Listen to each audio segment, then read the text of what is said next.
Chum TV. Furaha kiganjani.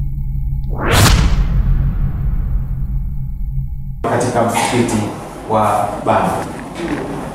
Siku ya swala hiyo itakuwa ni siku ya Jumamosi sambamba na baraza hilo.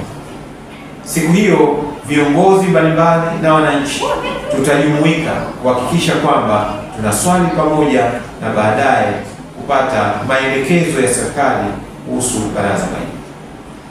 Wananchi, kando na swala na baraza la Idi, tuna utamaduni wa kusherehekea sikukuu hizi katika maeneo mbalimbali, na sisi katika mkoa wa Kusini Unguja tumepanga viwanja vya kusherehekea watoto zaidi ya 20 katika mkoa wetu, vikiwepo wilaya ya Kati viwanja 13 na wilaya ya Kusini zaidi ya viwanja 12. Niwaombe sana wananchi wote wahakikishe kuwa wanasherehekea Idi hii kwa mujibu wa matakwa ya ada ya Idi za Kiislamu. Yale yote yanayokatazwa kufanywa kwenye maeneo ya Kiislamu, busara inaongoza kuwa si vyema kufanywa katika Idi hizo.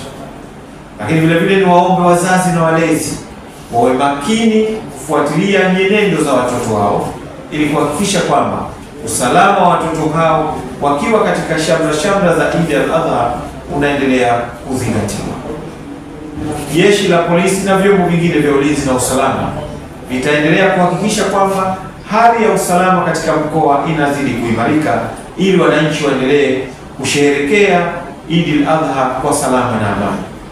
Kwa wale watakaotumia vyombo vya usalama barabarani, tunawaomba sana watumie vyombo hivyo kwa busara na hekima kuhakikisha kwamba wao na wananchi wenzao wanaendelea kubaki salama katika kipindi chote cha kusherehekea Eid al-Adha. Baada ya kusema hayo, niwashukuru sana Waislamu na wananchi wote wa mkoa wa Kusini Unguja na Zanzibar kwa ujumla kwa kusherehekea kwa maandalizi ya kusherehekea Eid al-Adha itakayofanyika hapa katika mkoa wa Kusini Unguja kitaifa mwaka 2025 siku ya tarehe 7 mwezi wa 6. Ninakukaribisheni sana. Kullu aam wa antum bi khair. Assalamu alaikum wa rahmatullahi wa barakatuh.